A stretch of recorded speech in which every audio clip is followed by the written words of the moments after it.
Welcome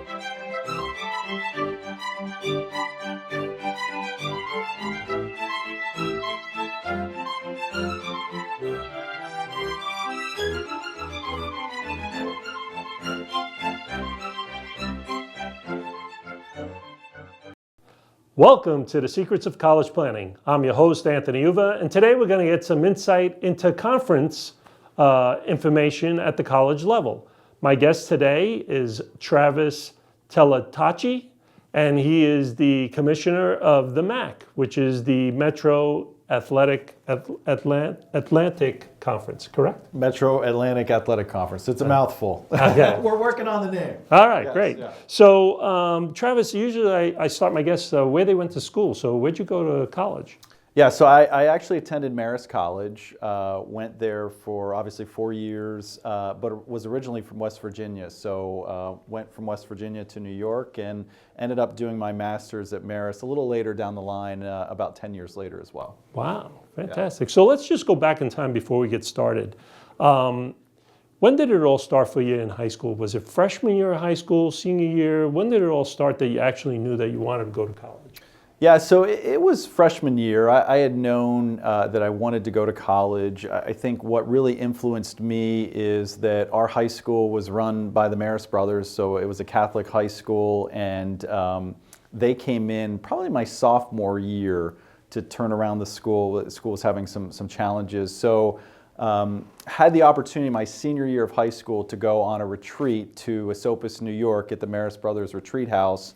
And it was at that retreat that they had a van that was going to Marist College. They offered up to any of the students that were on the retreat. They said, if you want to go check out Marist College, here's your opportunity. And got in the van, went on the trip and walked around campus and just absolutely fell in love. So I always say, if I would have never gotten into that van, what my life would be like today. I'd only applied to West Virginia University, which was about an hour and a half from my home, but ended up choosing Marist. And again, it was all because of that one 15-minute van ride. Wow, fantastic. Yeah. So now you're at college. What do you think of Marist College and the school? Yeah, so coming from West Virginia to New York was a little bit of a change, honestly, but absolutely loved the campus, and I kind of knew what I wanted to do. I wanted to go into communications, was looking at the broadcasting side, so being in New York was really an advantage. Wanted to do an internship, hopefully in New York City, so that's the way I was leaning as I started my freshman year, got heavily involved with the on-campus radio station, WMAR, and then went on to lead the campus television station, MCTV. So tried to get really involved on campus while I was there in those different aspects. So now, how does one go from graduating Marist College to becoming the commissioner of the MAAC? So it was really at Marist that another opportunity came up. It was through an internship my junior year going into my senior year, and that was with the New York Mets. And I was interning in the Marist Athletic Department. My supervisor at the time gave me a letter from the Mets who were looking for interns, served an internship that summer going into my senior year, did another internship at CBS Sports in New York City. So again, that was the plan, to try to do as many internships as possible. And then March of my senior year, I got a phone call from the Mets asking if I would be interested in working there in that season once I graduated. So I literally graduated from Marist on Saturday, started working for the Mets on Monday, and a full-time spot came open, and that's how I landed at the Mets. And then was there a couple years and figured out I wanted to go a little ways away from the broadcasting, the production side, the entertainment side, and more of the marketing, and in a position to open up actually back at Marist, which was really intriguing, and it was overseeing the marketing, the external operation, corporate sponsorship. So took that opportunity, left the Mets in the middle of the season, which a lot of my friends were saying, are you crazy leaving a Major League Baseball team? But I saw opportunity there. Ended up being at Marist for 10 years, overseeing the marketing, the external side, the financial side. When I was there, the finance position opened up, so I was overseeing the entire department's budget. And then funny enough, it was the commissioner at the MAAC, Rich Enzer at that time, who had sent me an email and said, there's a job open at the Ohio Valley Conference in Nashville. I think you would be a great candidate. So looked at it a little bit, ended up applying, got the job, and moved my family from Poughkeepsie, New York to Nashville. Wow. Was at Nashville for 7 years at the Ohio Valley Conference, overseeing football, men's and women's basketball, and baseball and officiating. So it was really that professional sports experience, the campus experience, and then the conference office experience that led me to being a commissioner now, overseeing a conference office. A search firm reached out when the MAAC position opened up, asked if I was interested. The search was about 4 months, 4-month process, and never really set out to be a commissioner, but am enjoying the role. So now, what does the commissioner do for a conference? What do you actually do?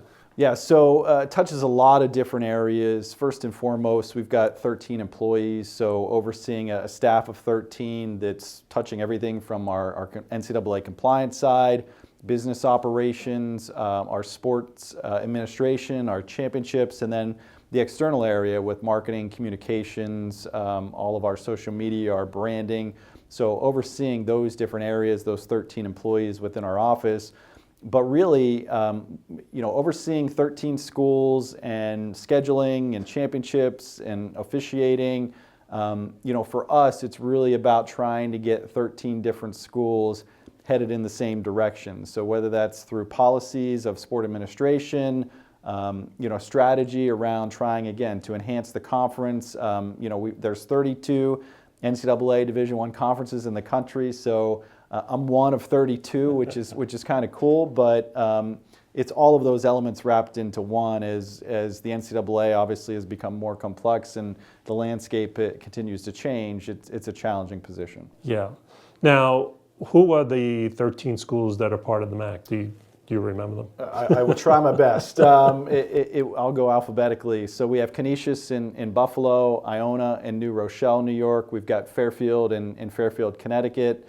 And then you get into the M's, which would be Marist in Poughkeepsie, New York. We've got Merrimack, who is a new addition to the league, right outside of Boston, Mount St. Mary's in Emmitsburg, Maryland, Manhattan, which is in Riverdale, New York.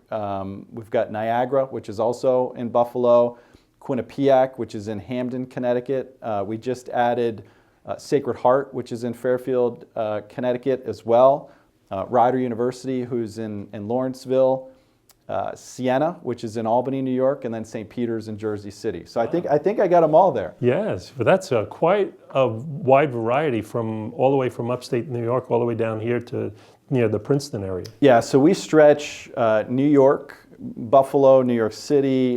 We are now in Maryland with Mount St. Mary's. With the addition of Merrimack, that stretches us into Massachusetts for the first time. And then New Jersey, obviously with Rider and St. Peter's, and Connecticut with Fairfield, Quinnipiac, and Sacred Heart. So now, 5 states. Do the schools, the athletic directors, they come to you if there's any kind of issues that pop up? Is that what you're actually handling the schools with? Yeah, so I primarily work with the athletic directors and the presidents. So we have a board of presidents, which are the 13 presidents from each institution. We have a board chair, so I report directly to the board. I work closely with our athletic directors and senior women administrators. Obviously, the athletic directors are more on the operational side on campuses, overseeing their various departments. So with them meeting monthly, any issues that come up along the way, obviously working closely with them, and then really trying to form the strategy of the conference. At the end of the day, we just went through our strategic plan, so trying to plot the vision of what the next 5 years looks like for the conference. What are the areas that we're going to focus on? What are the areas that we're going to try to improve? I think anytime you come into a new position, whether it's this role or anywhere else, you take an opportunity to kind of sit back and listen and evaluate. When I started, I visited all 13 campuses, met with all 13 presidents. At that time, it was 11 because we just added Merrimack and Sacred Heart, but tried to really get a sense of where the league was, some of the things that we did well, some of the things that we could improve, and then tried to hit the ground running to really address those in the first year, and that work continues today. So now some of the big things that are popping up at the college level for all the schools, not just the MAAC, the NIL, the name, image, and likeness, right? What is your take on this whole thing and how it's all panning out?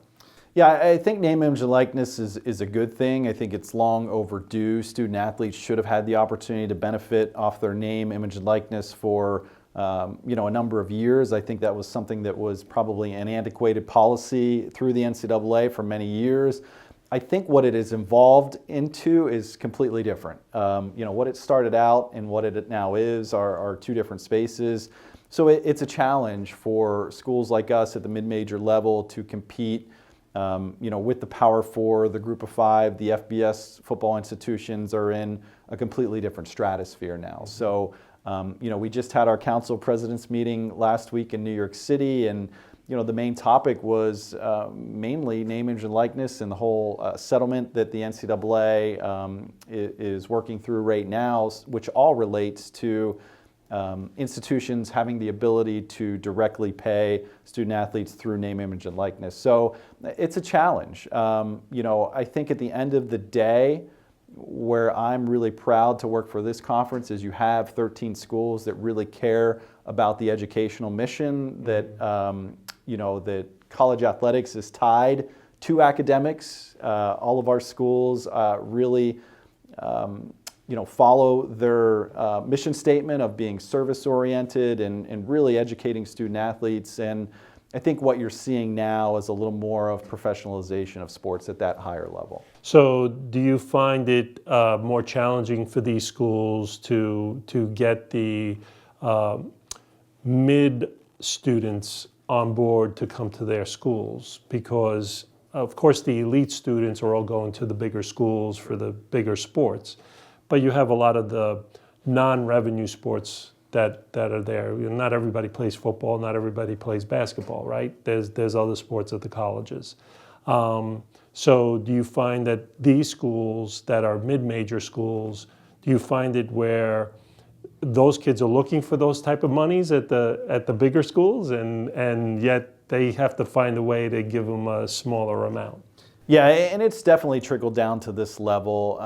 To your point, most of the NIL money is tied up in football and obviously men's and women's basketball. It's creeping into other Olympic sports as well. I think our challenge at this level, specifically in basketball, and I'll talk about basketball because the MAAC is really known for its basketball, where it gets to be a major challenge is retention. So I think for many years, coaches did a great job of identifying high school players that they've developed over a 4-year period at their institution, and now it's a double-edged sword. So a coach identifies a great high school player, has a good year, and now you've got everybody else at that next level up that's trying to poach that student athlete in the transfer portal. So we have teams in our league that are turning over entire rosters. Wow. We had two teams this past year that lost everybody on their entire roster. So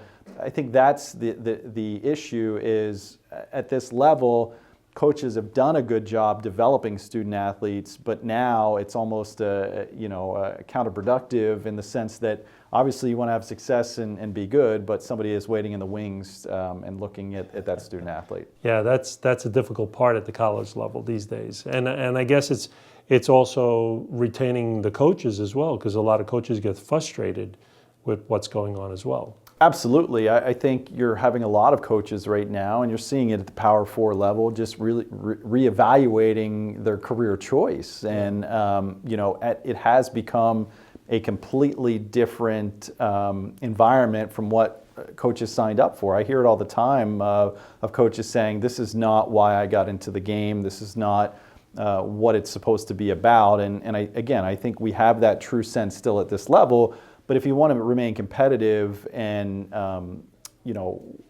try to compete within your peers, among your peers, it gets harder and harder. So tell me, the non-revenue sports that the schools have, can you give me some? I mean, do you have swimming, tennis? Yeah, so we sponsor 23 championships, and that ranges from cross country, indoor track and field, outdoor track and field. So those are the three running sports. We have men's, women's swimming and diving. We have women's water polo, men's and women's lacrosse, men's and women's soccer, softball, baseball. So you have a women's volleyball. So you have a good variety of sports in the Olympic side.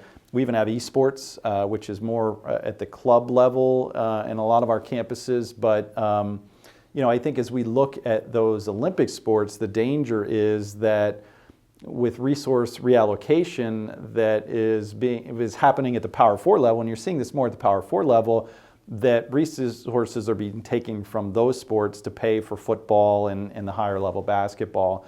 I think as we look at what's happening with the NCAA landscape and the lawsuit with the NCAA revenue distributions that affect us, is you're looking at resources, you're looking at how you prioritize sports, and that's the challenge, because you want to give opportunities, but at the end of the day, you have to pay for those opportunities, you have to pay for those championships, you have to fund those sports. So how do you determine what resources you need and where you're going to put your dollars? So now, the schools that you talked about, a big question that a lot of parents always tell me is finance. Are all these schools that are in the MAAC, are they all scholarship funded, or do some just have halves and quarters, and is there merit money and that kind of stuff? Sure, I think you'll see a variety amongst our conference schools. Each sport right now has an NCAA limit in terms of equivalencies or head count sports. So, I think at the Olympic sport level, you'll see a little less athletic aid given out. As you get into various sports like soccer and volleyball and lacrosse, those grant and aids tend to climb a little bit in those sports. Obviously, basketball is one that is fully funded from a scholarship level, but I think that goes back to what we're dealing with right now in the NCAA settlement, is that part of that settlement establishes roster limits. Mm-hmm. So I'll give you an example. In a sport like baseball, the new roster limit for schools that opt in will be 34. Now you can give up to 34 scholarships. The current limit's 11.7. Right. You're not going to see schools going from 11 to 7 to 34. It's just not attainable from a financial standpoint. So I think that's when I talk about resource allocation. Schools are going to really have to step back and look at where those scholarship dollars will be spent and what sports are there sports that as a conference we want to elevate, that schools want to elevate on campus. Obviously, each campus has a different dynamic with sports. Some of our schools have hockey. Quinnipiac won the national championship a couple of years ago in hockey in 2023. It's not a sport that the MAAC sponsors, but obviously it's a big deal for them. We have 3 schools with football. So you've got different dynamics on campus. You bring that into the conference level, and you're trying to set a strategy. So it's this complex puzzle piece that you're trying to figure out. Now, do you also deal with TV media as well? Does the conference get any kind of publicity on TV? Is it part of ESPN and all of that? We do. We currently have a media rights agreement with ESPN, which was a deal that is actually expiring this year. So that's something that we're working on. We're in negotiations right now, but obviously a huge benefit to the conference. Early on, the MAAC was at the forefront of being one of the conferences that went all in on ESPN, and that's worked to our benefit. We now have all of our contests on ESPN Plus. Those are produced on campus. So not only is it great from an exposure standpoint, but we actually have students on campus running the cameras, doing the production. So it's a benefit on both ends. From a student experience standpoint, you've got students that are interested in communication, like I was, where we started, that can operate the camera, build their resume, and go on to get those internships in the positions at some of these broadcast outlets like ESPN or CBS or an NBC. So we're coming to the end of our show, and usually I ask my guests, what advice do you want to give to the students and the parents that want to go on to college, play a sport, maybe even come to the MAAC? What advice do you want to give them? You know, I just saw this morning that a little clip on, I think it was Twitter, of a father and a son going out to practice baseball because of Juan Soto's $780 million, 760, whatever it is, a ridiculous contract. And my advice would be, you know, it's great to be great at a sport and love a sport and work really hard, but I think as you're seeing in this landscape, there's a lot more than just athletics too. So, you know, choose a school for not just the athletic program if you're going that route, but, you know, there's life after college, and, you know, only a very small percentage of student athletes turn pro. I think it's less than 2%. So at some point, college has to prepare you for the real world, to have a job if you're not going to the NBA or NFL or Major League Baseball. So again, great to choose based off of coach and program, but it's a lot more than that as well. So my advice would be to really look at those things too, because they're just important, if not more. I still say the most important day on our campuses is graduation day. It's not the conference champion, because that signifies you know, passing the torch to the next level of your career, and you've earned that accomplishment. So I think it's very important to still tie to the educational model. Great. Well, thank you very much for coming on the show. I appreciate the time. Yeah. So you've been watching The Secrets of College Planning. I'm your host, Anthony Uva. Until next time.